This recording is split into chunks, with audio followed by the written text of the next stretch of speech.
Welcome, I'm Rabbi Phil Bressler of Beit Am in Corvallis, Oregon, and this is the daily summary video for the Kitzur Shulchan Aruch Yomi Daily Halakha Learning Project, covering the passage from Siman 111 Seif 14 to Siman 112 Seif 4. You can find links to the Hebrew and English text of this passage and to the calendar of upcoming passages in this video's description.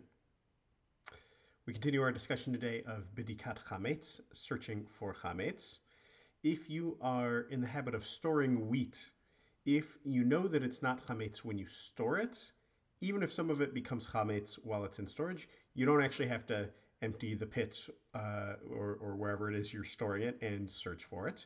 However, if you do know when you put it up in storage that some is chametz, the opinions differ about what you should do, and you should consult your own rabbi for guidance.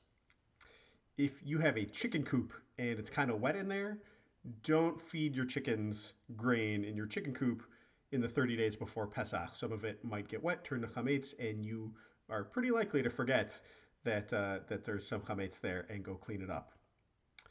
Today, when we plan even lengthy trips, we can be fairly certain we'll return on time. However, in an earlier era, a person could be delayed for all kinds of reasons. So if you're going on a trip prior to Pesach, it's important that you explicitly appoint an agent to search for and nullify your chametz for you.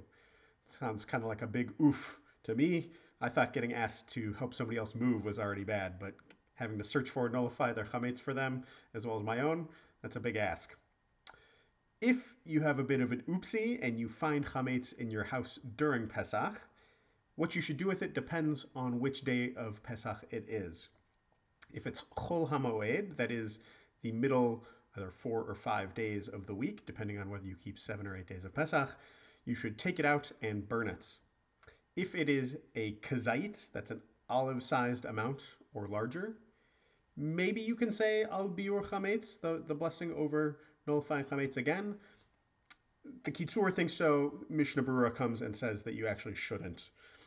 If, however, it's Chag, the first 1 or 2 days of Pesach, or the final 1 or 2 days of Pesach, or the Shabbat that falls during Pesach, when you find chametz, don't touch it. Cover it up with something and burn it after Chag or Shabbat has passed. The Kitzur moves on then with, in Siman 112, to a new topic, the topic of chametz mixtures. So food that contains a mixture of chametz, even if the chametz isn't actually there anymore, it has to go before Pesach. So for example, the beer glazed black beans that I make here at our house for taco nights, those would have chametz. Even though the beer cooks away during the cooking process, those would not be able to be kept through Pesach. Food that contains no actual chametz, but that was cooked in a vessel that's used for chametz, can be kept over Pesach. The Mishnah Berurah adds, of course, don't eat it during Pesach and make sure no one else does. If the idea of chametz-dik and Pesach-dik dishes is a bit new to you, this is actually another feature of strictly kosher homes. You may find that they, in fact, have 4 total sets of dishes, regular dairy and regular meat dishes to use during the year, and 2 separate sets, a Pesach dairy set and a Pesach meat set, to use as well during Pesach exclusively.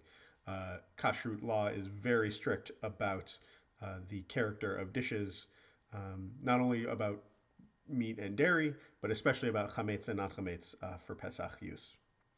If you are in possession of some grain, and some of those kernels of grain have sprouted or split open, that's chametz. You have to get rid of it before Pesach, and make sure you're upfront with the person you're selling it to if you are going to sell it before Pesach, so that it doesn't make its way back into the hands of an unknowing Jew who might then think it's not chametz and not get rid of it for Pesach.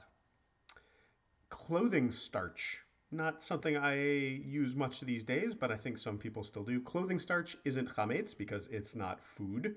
So you can wear your starched clothing during Pesach, but make sure you don't put a starched tablecloth on your table during Pesach. Some of the dust could come off of there and get into your food, and that would count as consuming chametz.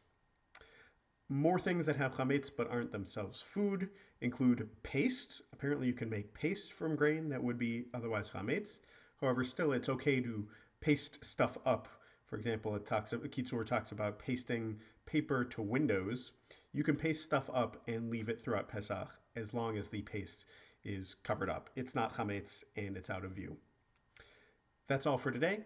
As always, our learning is dedicated to Rabbi Shlomo Gansfried, the author of the Kitzur, and the historic Jewish community of Uzhhorod, Ukraine. See you tomorrow.